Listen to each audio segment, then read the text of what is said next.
Shalom sahabat pencinta berita kebenaran dimanapun Anda berada. Salam damai sejahtera dari Tuhan Yesus Kristus memberkati kita sekalian. Pada video ini, akan saya jelaskan mengenai alasan orang menjadi mualaf atau murtad terhadap Tuhan Yesus, lalu memeluk agama dan kepercayaan lain. Sebelum saya menjelaskan inti dari video ini, saya mohon dukungan dan partisipasi Anda pada channel ini dengan cara like, komen, subscribe dan share video ini ke media sosial, agar bersama kita memberitahu tentang berita kebenaran. Keputusan mutlak yang diambil seseorang pasti ada alasan yang melatar belakanginya. Berikut ini alasan orang menjadi mualaf atau murtad terhadap Tuhan Yesus. Lalu memeluk agama dan kepercayaan lain adalah tidak mampu atau tidak sanggup dalam mengikut Tuhan Yesus karena 3 persyaratan berikut. 1. Menyangkal diri. 2. Memikul salib. 3. Mengikut Yesus. Dari ketiga persyaratan di atas, saya akan menjelaskan secara detail satu persatu. Agar Anda tidak salah mengartikan dan menganggap ketiga persyaratan tersebut adalah alasan yang membuat orang menjadi mualaf atau murtad terhadap Tuhan Yesus. Mari kita melihat keputusan penting yang pernah diambil oleh murid-murid Yesus. Tuhan Yesus mengatakan kepada murid-muridnya, setiap orang yang mau mengikut aku, ia harus menyangkal dirinya, memikul salibnya dan mengikut aku. Satu keputusan yang cukup berat tentunya, namun inilah konsekuensi bagi seorang pengikut Yesus. Yang pertama, menyangkal diri. Apa yang dimaksud dengan menyangkal diri? Menyangkal diartikan dengan tidak mengindahkan, tidak respon. Walaupun murid-murid Yesus sudah cukup lama hidup bersama-sama dan pelayanan bersama, namun rupanya konsep mereka terhadap Tuhan Yesus Sang Mesias ini masih salah. Konsep pemikiran mereka seperti yang dituduhkan Yesus terhadap Petrus, mereka itu masih duniawi. Bagi Yesus apa yang dilakukan Petrus terhadap dirinya adalah merupakan penghalang atau batu sandungan. Itulah sebabnya Yesus dengan tegas sekali mengatakan, setiap orang yang mau mengikut aku ia harus menyangkal diri. Setiap orang, di sini berarti siapapun juga. Tidak ada kecuali atau yang mendapat dispensi, prioritas. Ingat bahwa pada zaman itu mengikut Yesus berarti murid-murid Yesus harus mengiringnya menuju Yerusalem. Namun pada saat ini tentu bukan lagi masalah Yerusalem. Syarat seorang pengikut Tuhan Yesus yakni harus menyangkal diri.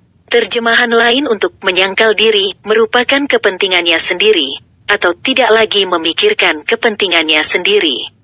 Tuhan Yesus tidak meminta kita hidup asketis akibat penyangkalan diri ini.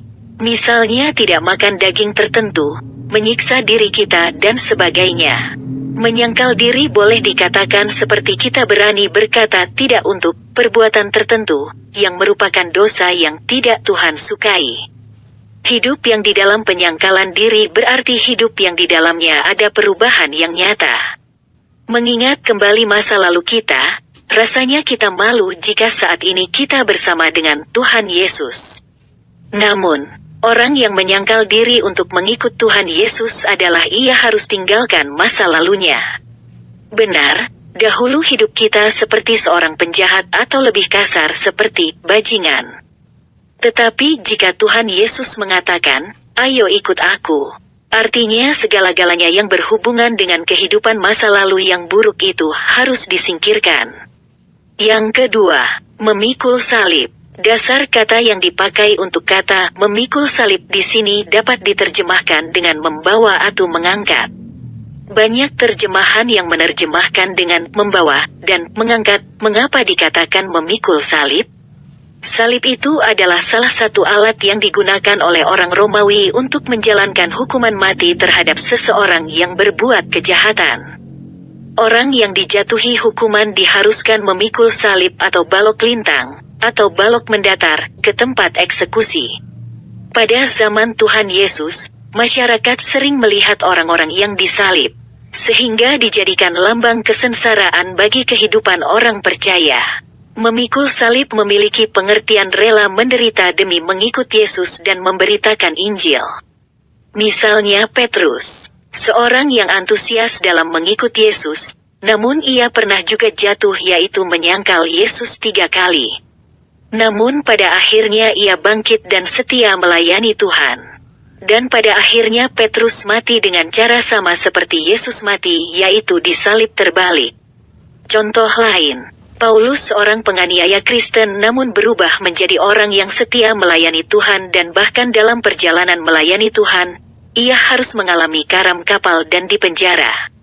Stefanus mati karena mempertahankan imannya dan memberitakan Injil Tuhan, akhirnya mati dirajam batu, dan lain-lain. Ada macam-macam penderitaan, yaitu 1. Penderitaan karena diri sendiri. Misalnya menderita karena menjadi penjahat, pencuri dan sakit karena tidak menjaga kebersihan diri sendiri. 2. Penderitaan karena iblis. Contohnya adalah Ayub dicobai dalam hal harta benda musnah. 10 anaknya mati, sakit barah busuk. 3. Penderitaan karena memberitakan Injil dan melayani Yesus. 4. Penderitaan karena faktor lingkungan, misalnya narkoba, pergaulan bebas, dan lainnya. Sikap yang harus dilakukan dalam menghadapi penderitaan di atas adalah, diam dan tenanglah. Seperti yang tercatat dalam Alkitab, pertama Petrus pasal 4 ayat 7 menyatakan bahwa, kuasailah dirimu dan jadilah tenang, supaya kamu dapat berdoa. Artinya menguasai diri dan jadilah tenang, berserah pada Tuhan supaya kita dapat berdoa. Dalam I Petrus pasal 4 ayat 13 sampai dengan ayat 14. Memberi pengharapan, yaitu bersukacita di tengah penderitaan. Kebanyakan orang bahagia jika ia hidup dalam keadaan tenang, akan tetapi jika ia kehilangan orang yang dikasihinya, sulit bagi kita untuk bersukacita. Bersukacita di sini bukan berarti tertawa di tengah kesedihan, akan tetapi bisa menerima masalah itu dan kuat menghadapi penderitaan. Penderitaan, masalah, pergumulan janganlah menjadi bumerang bagi kita, tetapi justru harus bertumbuh dalam penderitaan. Tips cara bertumbuh dalam penderitaan yang menimpa hidup kita, ada 3 jaminan Tuhan Yesus yang tercatat Alkitab, yaitu dalam Roma pasal 5 ayat 3 sampai dengan ayat 5. 1. Bertekun dalam penderitaan. Artinya tidak lari dari masalah dan menghadapi masalah dengan bertekun dalam Tuhan. 2. Bertahan. Artinya tahan uji. Tahan uji adalah satu peristiwa di mana seseorang tidak mundur dalam imannya pada Tuhan atau menyalahkan Tuhan saat masalah datang. 3. Berterima kasih. Artinya bersyukur dan menerima segala sesuatu yang terjadi dan tidak bersungut-sungut. Yang ketiga, mengikut aku. Kata mengikut aku ini di dalam bahasa Yunaninya dipakai kata apiswe, yang artinya di belakang. Ternyata, untuk mengikut Tuhan Yesus ada terpasang 2 syarat yang cukup berat. Tidak ada kesempatan untuk negosiasi atau kolusi korupsi nepotisme, KKN. Mengikut Tuhan Yesus diartikan sebagai menjadi murid, menjadi pengikutnya, atau mereka pergi bersamanya. Jadi bisa dibayangkan apa yang segera harus lakukan seorang sebagai pengikut Tuhan Yesus adalah, tinggalkan pekerjaanmu, tinggalkan orang tuamu, tinggalkan sanak saudaramu, tinggalkan rumahmu, tinggalkan harta kekayaanmu, tinggalkan kawan-kawanmu, tinggalkan pacarmu, tinggalkan kampung halamanmu, dan tinggalkan segala-galanya. Oh, tidak gampang bukan?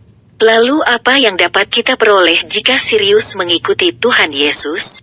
Seorang pengikut Yesus harus menyangkal diri, memikul salib dan mengikut Yesus. Jadi, beranikah kita mengambil konsekuensi ini? Meninggalkan apa yang kita suka dan senangi. Orang yang suka berbohong, merokok diminta supaya segera meninggalkannya. Kemudian arahkan kehidupannya menjadi seorang yang patuh pada perintah Tuhan. Rajin ke gereja, baca Alkitab setiap hari, berdoa dan melakukan firman Tuhan. Apa yang dibutuhkan oleh dunia saat ini adalah suatu generasi orang percaya yang mempunyai moto. Tidak ada yang dapat menghalangi, tidak ada kata mundur dan tidak ada penyesalan. Itu artinya, dimanapun, kapanpun, dan dalam keadaan apapun kita tetap bersedia mengikuti Tuhan Yesus. Berdasarkan pada syarat-syarat mengikuti Tuhan Yesus yang telah saya jelaskan tadi, membuat orang-orang yang dulunya pengikut Tuhan Yesus pasti mulai berbalik arah mengikuti keinginan duniawi seperti menyembah berhala, mentuhankan mayat yang disimpan tulangnya sebagai tanda kebesaran Nabi, mencari kesenangan dunia yaitu kawin cerai dengan bebas, mengimingkan bidadari dan lain sebagainya yang menjurus pada hawa nafsu dunia, dikarenakan beratnya persyaratan mengikuti Tuhan Yesus. Saudaraku pencinta berita kebenaran yang dikasihi Tuhan Yesus, penderitaan dalam mengikuti Tuhan Yesus ada jaminan untuk hidup yang kekal di surga. Berikut ayat jaminan Tuhan Yesus jika kita tekun dalam mengikutinya. 1. Tercatat dalam kitab Rasul Besar Yohanes pasal 8 ayat 31 sampai dengan ayat 32 demikian bunyinya. Maka katanya kepada orang-orang Yahudi yang percaya kepadanya, jikalau kamu tetap dalam firman-Ku, kamu benar-benar adalah murid-Ku dan kamu akan mengetahui kebenaran, dan kebenaran itu akan memerdekakan kamu. 2. Tercatat dalam kitab Rasul Besar Yohanes pasal 8 ayat 12, demikian bunyinya. Maka Yesus berkata pula kepada orang banyak, katanya, Akulah terang dunia. Barang siapa mengikut aku, ia tidak akan berjalan dalam kegelapan, melainkan ia akan mempunyai terang hidup. 3. Tercatat dalam kitab Rasul Besar Yohanes pasal 15 ayat 8 demikian bunyinya, dalam hal inilah Bapa-Ku dipermuliakan, yaitu jika kamu berbuah banyak dan dengan demikian kamu adalah murid-murid-Ku. 4. Tercatat dalam kitab Rasul Besar Yohanes pasal 13 ayat 35 demikian bunyinya, dengan demikian semua orang akan tahu bahwa kamu adalah murid-murid-Ku, yaitu jikalau kamu saling mengasihi. 5. Tercatat dalam kitab Rasul Besar Yohanes pasal 12 ayat 26 demikian bunyinya, barang siapa melayani aku, ia harus mengikut aku dan di mana aku berada, di situ pun pelayanku akan berada. Barang siapa melayani aku, ia akan dihormati Bapa. 6. Tercatat dalam kitab Rasul Besar Yehezkiel pasal 36 ayat 27 demikian bunyinya. Rohku akan kuberikan diam di dalam batinmu dan aku akan membuat kamu hidup menurut segala ketetapanku dan tetap berpegang pada peraturan-peraturanku dan melakukannya. 7. Tercatat dalam kitab Ulangan pasal 5 ayat 33 demikian bunyinya, segenap jalan yang diperintahkan kepadamu oleh Tuhan Allahmu, haruslah kamu jalani, supaya kamu hidup. Dan baik keadaanmu serta lanjut umurmu di negeri yang akan kamu duduki. 8. Tercatat dalam kitab Ulangan pasal 4 ayat 2 demikian bunyinya, janganlah kamu menambahi apa yang kuperintahkan kepadamu dan janganlah kamu menguranginya. Dengan demikian kamu berpegang pada perintah Tuhan Allahmu, yang kusampaikan kepadamu.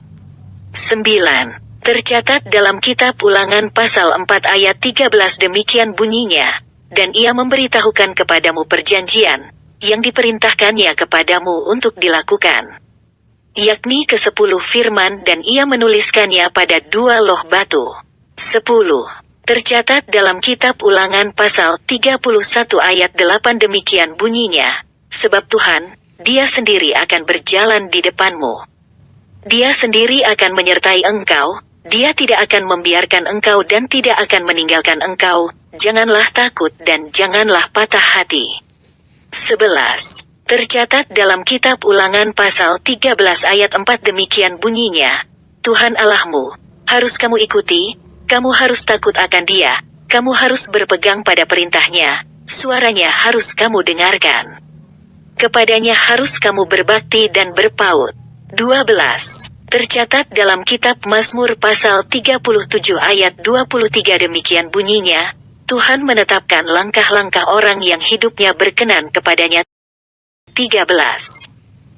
Tercatat dalam kitab Mazmur pasal 128 ayat 1 demikian bunyinya, berbahagialah setiap orang yang takut akan Tuhan, yang hidup menurut jalan yang ditunjukkannya. 14. Tercatat dalam kitab Rasul Besar Matius pasal 19 ayat 21 demikian bunyinya, kata Yesus kepadanya, jikalau engkau hendak sempurna, pergilah. Juallah segala milikmu dan berikanlah itu kepada orang-orang miskin, maka engkau akan beroleh harta di sorga. Kemudian datanglah kemari dan ikutlah aku.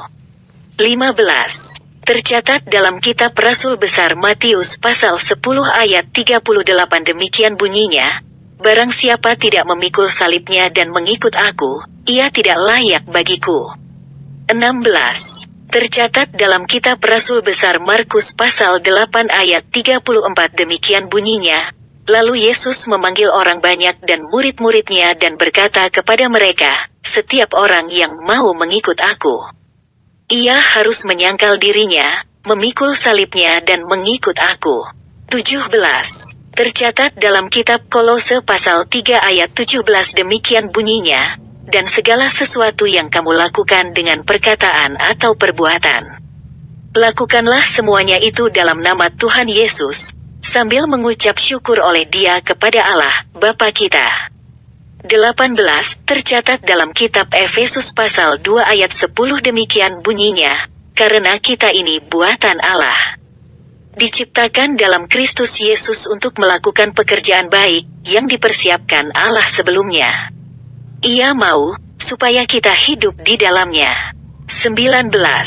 Tercatat dalam kitab Tesalonika pasal 3 ayat 5 demikian bunyinya, kiranya Tuhan tetap menunjukkan hatimu kepada kasih Allah dan kepada ketabahan Kristus. 20. Tercatat dalam kitab Ibrani pasal 13 ayat 20 sampai dengan ayat 21 demikian bunyinya, maka Allah damai sejahtera, yang oleh darah perjanjian yang kekal telah membawa kembali dari antara orang mati Gembala Agung segala domba, yaitu Yesus, Tuhan kita. Kiranya memperlengkapi kamu dengan segala yang baik untuk melakukan kehendak-Nya, dan mengerjakan di dalam kita apa yang berkenan kepadanya oleh Yesus Kristus. Demikian penjelasan saya tentang alasan orang menjadi mualaf atau murtad terhadap Tuhan Yesus, lalu memeluk agama dan kepercayaan lain dikarenakan atas syarat dan aturan-aturan ini. Semoga Tuhan Yesus Kristus menguatkan kita dan menolong kita dengan firman-Nya. Karena bagi Dialah kemuliaan dan kebenaran dan hidup sampai selama-lamanya. Amin.